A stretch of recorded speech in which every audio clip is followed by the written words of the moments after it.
Also, don't forget to subscribe to the podcast, The Investing with Confidence, wherever you listen to podcasts, but also on YouTube. So, Al, as we get into this next topic, it's retirement, and I kind of want to continue this discussion about that, that buy and hold strategy, which, over time has been devastating for a lot of people because they lose in down markets. But also, there's a lot of fees that come along with having managed money in a 401k or an IRA. Now, there are different techniques and there are different strategies that people can apply with their company-sponsored plan potentially, but also with IRAs that they have with a broker.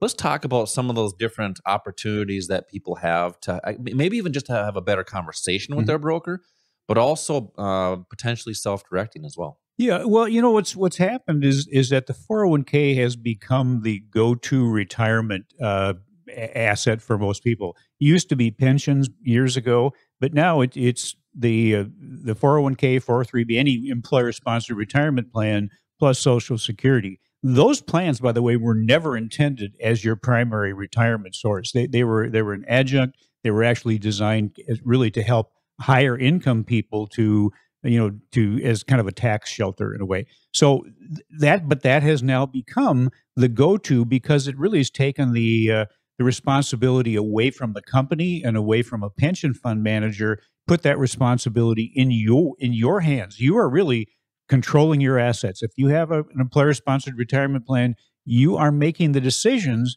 and for the right to make your own decisions, you're paying somebody a fee, which really doesn't make sense. But that's the way they're structured. So within your 401ks, you may have some choices in there that have lower fees. You may have some choices that are going to outperform during certain market conditions, some that will underperform.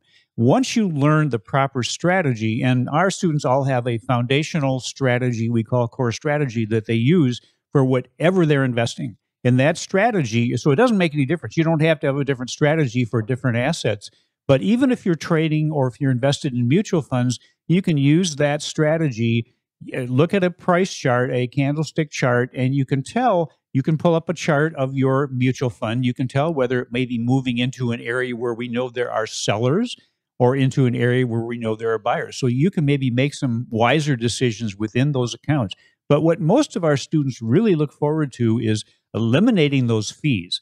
How do you do that? Well, you set up a self-directed account outside of that retirement account. If you leave your company for any reason, you can take your 401k with you. You can, what most people do, unfortunately, I think, is transfer that into a new company 401k.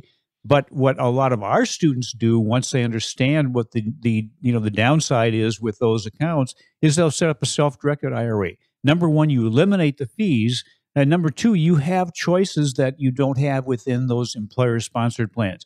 You can invest not only in stock, you can invest in mutual funds if you want to, but you have access to the options market, to the foreign exchange market, to the futures market.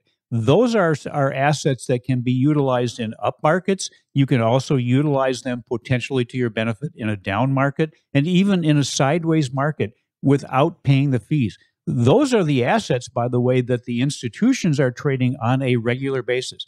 Those guys like Goldman Sachs, JP Morgan, the hedge funds, they're basically trading every day. They're not putting together one portfolio and then just holding on to it for 30 years and just sitting around playing games on their phone. They're trading daily. But to do that, you need short-term vehicles, and that's like the futures market. Options and Forex can be used short-term and long-term.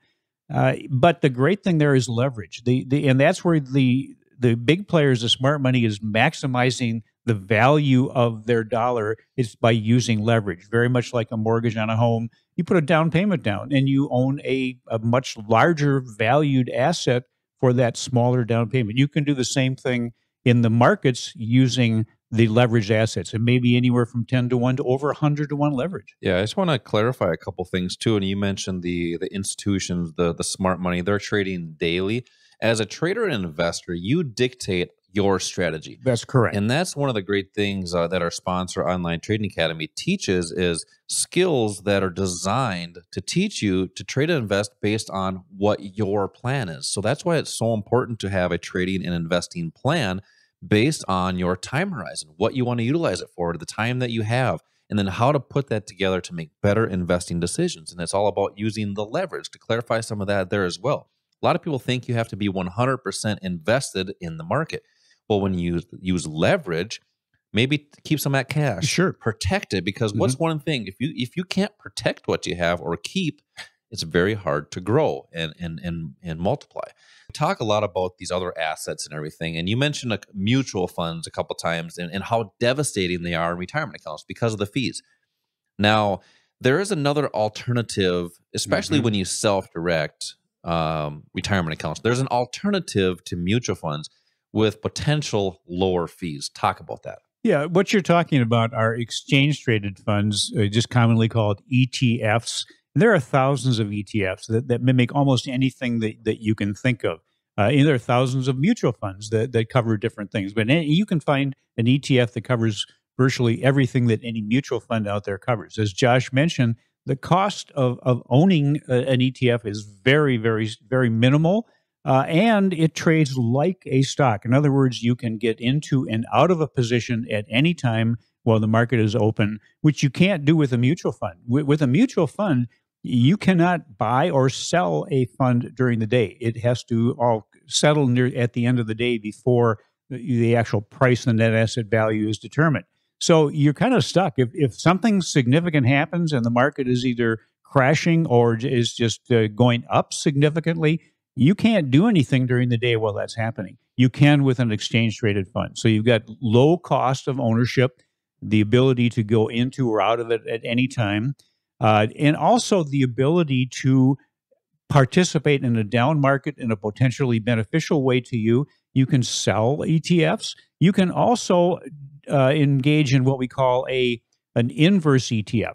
The typical ETF mimics something and goes up pretty much lockstep with that underlying asset, whether it's the S&P or the Dow or technology or financial stocks or healthcare stocks.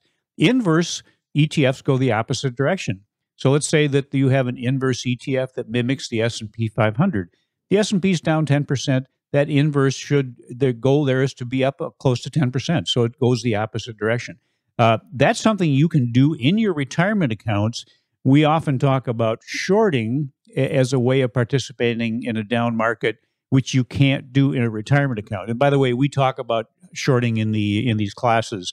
It's a concept that a lot of people aren't aware of and find almost like illegal, but it is legal to use, and it's a way of participating in a down market. But there are other ways. And ask yourself right now, if the market does start crashing, if it goes the opposite direction, what are you going to do? How are you going to participate? What have you been counseled on? What have you been educated on? Probably nothing other than maybe just going into cash and sitting on the sideline, which can also be a loss for you because of the impact of inflation. But there are strategies you can use, not only in up markets, but in down markets and sideways markets. Those are available to all of us because you have to accept the fact that the market does not just go one direction. And if you're not participating in all three directions or having the opportunity to participate in all three directions, that can have a big impact on what you end up with your golden years, to rely on for your retirement years. And the key is to be able to take advantage of whatever the market is doing. You can't control what the market does. You can just control how you respond to it. But the great thing for us is that we don't have to do it alone. Basically all the work has been done for us by the institutions. All we have to do is follow what they're showing us they're doing, and we'll even show you with our core strategy how to determine in advance where the changes in price are going to take place, or where there's a high probability where that will take place. I'm glad you mentioned that core strategy. It's a strategy that's designed to teach you to make better investing decisions. So when you have markets that are going up, which they are right now, that's last week it was a down market. Well, there is still potential there. There's still opportunities there.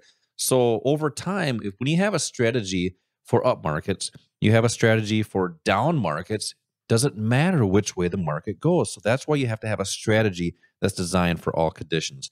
Now, I just want to address one thing here. There's a lot of people that feel, there's a lot of uncertainty out in the world right now, a lot of uncertainty in the market. And, some people say, I'm just going to wait until things get a little bit better. Then I'm going to, then I'm going to buckle down and get my arms around my money. And then I'll start to do that. Well, by the time things happen, it's too late. You're always waiting. And that's that cost of procrastination. And here's the question I got to ask everybody. And think of this in the Hulk Hogan voice.